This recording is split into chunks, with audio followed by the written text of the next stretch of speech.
Last year was a tough one for all retailers, and that includes Sweden's leading grocery business, ICA. In January, it announced it would invest almost 90 million euros to reduce prices across its entire range. Now, the suggestion that price promotions and discounting are here to stay is never going to be a popular one with fresh fruit and vegetable suppliers, but the reality is that most consumers want to spend less at the moment. And that makes it much harder for suppliers to grow their business on the back of otherwise strong demand for healthy food. In this next interview, I speak to Maria Wieloch. She's the Senior Category Manager for Fruit, Vegetables and Flowers at ICA. And I asked her to explain where she thinks this new trend is going to take us in future. Hi, I'm Maria Wieloch. I am the Head of Category Management and Business Development for Fruit, Vegetables and Flowers at ICA Sweden. How would you describe the situation in Sweden right now in terms of consumer demand, consumer confidence, and consumer spending on fruit and vegetables? So, like I said, it's fruit and veg mainly that I'm doing business in, and there's been I would say there's been like a paradigm shift in the consumer behavior since the last 1.5 years. Since when the recession started, we saw, of course, that fruit and veg was hit first by all price increases and everything. So the consumption was really hit. We saw almost a 20% decrease in the fruit and veg in Sweden. And surveys show that I think it was in April or something when we did surveys. So half of the low-income consumers actually chose to buy less, and also 1/4 of the high income. So this is also spread all over and all over all groups. And saying that there has been a shift is that, well, I'm talking to suppliers here, and I also talk to my stores sometimes, and they say when everything goes back to normal, we can start doing business like we did before. Okay. And I think that's something that we need to all keep in mind, that this is the new normal. Do you think it's unrealistic to expect things to go back to how they were 3 or 4 years ago? Yeah, because like I said, all layers of consumers are now, they've been buying on campaigns. We see a huge uplift in campaigns. They're cherry picking between the different stores, really going for, okay, what's on sale. We can see a big cannibalization between, especially in fruit. So if you want to buy fruit for your family, the apples are on sale one day and the next day the pears. So you kind of change. And that's, customers in all layers have now started to make what they think is a good deal. And found out that, well, you can buy fruit and veg at this place as well, and it's as good as, and I can buy this fruit or veg instead, and it's as good as. I see. So the discount and the desire for discounts and a good deal is reducing that consumer loyalty.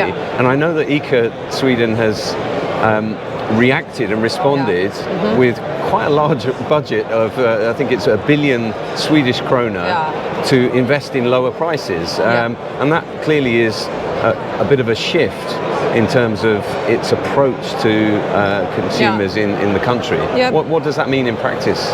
Well, what it means is that, like you said, we're investing in prices to our stores, but they're independent. So then, how they want to approach the market is up to them. But we're making it possible for them to lower the prices, because what we see again is that we now have a very big spread between the prices. So the things on campaign and the lower segments, like for example apples, you have the bagged apples, and we always have a campaign on some apples, and we see the volumes are really shifting over there. But then we have this fabulous assortment of tasty apples. I'm not saying that the low end is not tasty, but we have the club varieties and the varieties that really drive consumption.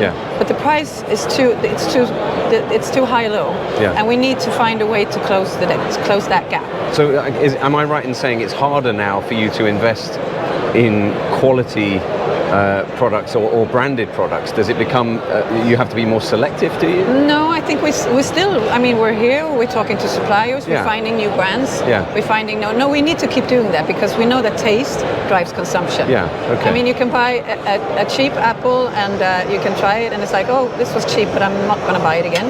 And we have actually seen, so the consumption has dropped due to prices, but we can also see a drop in not having the same rebuy purchase when you have a less tasty product. And that is for the whole industry again. It's going to be a problem because we're lower now in consumption than we were 1.5 years ago, and we have a goal at ICA anyway, and I think everybody to have 500 grams a day. And we're now, we're not getting closer to that. I see. So we need to, have a fair price. It's not always a cheap price, but you need to have a fair price, and also try to together find a way to push the tasty, the high quality products. In order to get the consumption, because that's what quality is key, and that's what's going to generate a rebuy. Now, you mentioned health, and ICA a couple of years ago targeted an increase in consumption of fruit and vegetables. You just alluded to. Do you think there's been a change in consumer attitudes towards health and consumer attitudes towards fruit and vegetables in particular? We know from surveys that people still want to eat healthy, and it's after the COVID that was really on the agenda, and that is still on the agenda. So they still want to eat healthy, but the cost is making it a bit difficult for them. Right. I think now that the economy is slightly stabilizing a bit, hopefully, knock on wood, that can change, everywhere tomorrow. But it's coming back on the agenda again, which I welcome, because we see a very big polarization as well between low income and high income and affordable health. It's really becoming, and not only in Sweden, I think this is all over the world. It's going to be a huge, huge issue. The people with high income, they eat healthy, they can afford it, and then on the other hand, you have, the low income where there's a problem. So I think that's also for the industry to really try to push again affordable, tasty fruit and vegetables, because that's the only way we're going to get consumption in that group as well. And be able to compete with all the snacks and the sweets and whatever have you. Of course. That's a difficult message though for suppliers. I know. How do you kind of rationalize that in terms of, there's got to be a balance of supply and demand. There's got to be a return to suppliers. There's got to be enough of a margin. And there's a huge question around sustainability, of course, at the moment. Suppliers are under pressure to tick more boxes in terms of the certification. It's becoming more and more difficult, more and more expensive. And then if the prices are coming down in the market, the opportunity to generate the value is not there. I know, it's a so how do you square that circle? Good question. I would probably get a price if I could fix that. No, but it is a difficult issue where we need to join forces and form partnerships, and for the long term, because we have many of our suppliers we've been with for many years, and we're doing a long-term plan, and we have to try to stick to that, not have quick wins. And I don't know very much about AI, but I'm hoping that there might be things there that is going to help the industry become more efficient, and really try in every way be more efficient, because like I said, ICA is investing in our prices. That comes at a price. That comes at lower margins. And if we want to get the consumption up again, we all have to look at our business models all the way in the supply chain to see, okay, what can we do and what can't we do? Do we need a new variety now, or could we use the ones we have? I'm not an expert in producing or plants and those things, but I think we really need to think, okay, am I doing this because there's a demand, or am I doing this because I want to launch a new? So do you think there could be some quite big changes in the supply chain itself in terms of production, distribution, logistics, all of that kind of thing? I know very little about AI. I need to get my head around that, because I think it's very difficult. So where do you start? But I think in that part of the supply chain, there is a lot to be gained. There's room. And that's where we should focus. And also in the fields, how you monitor quality and all of those things, and prediction on the weather, forecasting, all of those things. And that is, that's a part of making your company more efficient. And I think everybody needs to really look into that. Because you need to, like I said, we need to have high quality food, but we maybe need to find to find ways to make it more efficient to get the costs out.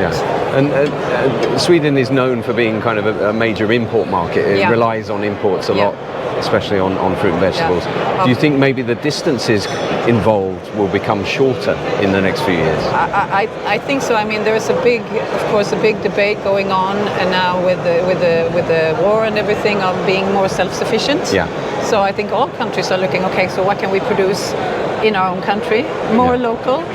Before it was more from another added value point, like we want to support our local farmers, and it still is, but now it's more like, okay, in case of war or in case of climate change, how can we have stuff in-house or in-country? So that's definitely a big question in Sweden, that ICA is also very much taking seriously and trying to, so how can we grow the share of Swedish?